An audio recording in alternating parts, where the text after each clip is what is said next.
على الصراط المستقيم تنزيل العزيز الرحيم لتنذر قوما ما أنذر آباؤهم فهم غافلون لقد حق القول على أكثرهم فهم لا يؤمنون إنا جعلنا في أعناقهم أغلالا فهي إلى الأذقان فهم مقمحون وجعلنا من بين أيديهم سدا ومن خلفهم سدا فأغشيناهم فهم لا يبصرون سواء عليهم أأنذرتهم أم لم تنذرهم لا يؤمنون إنما تنذر من اتبع الذكر وخشي الرحمن بالغيب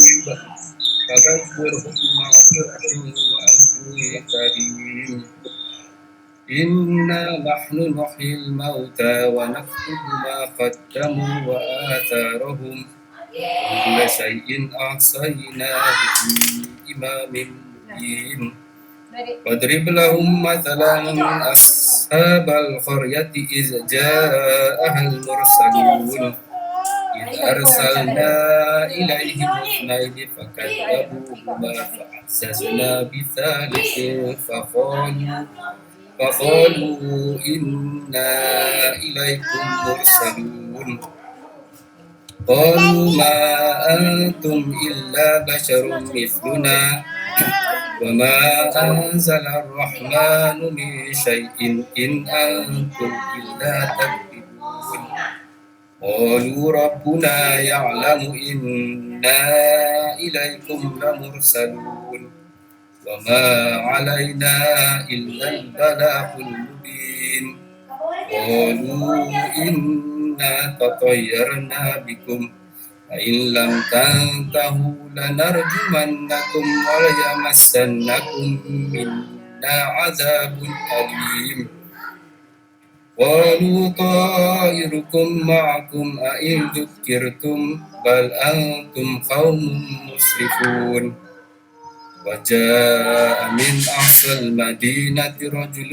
يسعى قال يا قوم اتبعوا المرسلين اتبعوا من لا يسألكم أجرا وهم مهتدون وما لي لا أعبد الذي فطرني وإليه ترجعون أأتخذ من دونه آلهة إن يردني الرحمن بضر لا تغن عني شفاعتهم شيئا ولا ينقذون إني إذا لفي ضلال مبين إني آمنت بربكم فاسمعون قيل ادخل الجنة قال يا ليت قومي يعلمون بما غفر لي ربي وجعلني من المكرمين وما أنزلنا على قومه من بعده من جند من السماء وما كنا منزلين إن كانت إلا صيحة واحدة فإذا هم خامدون يا حسرة على العباد ما يأتيهم من رسول إلا كانوا به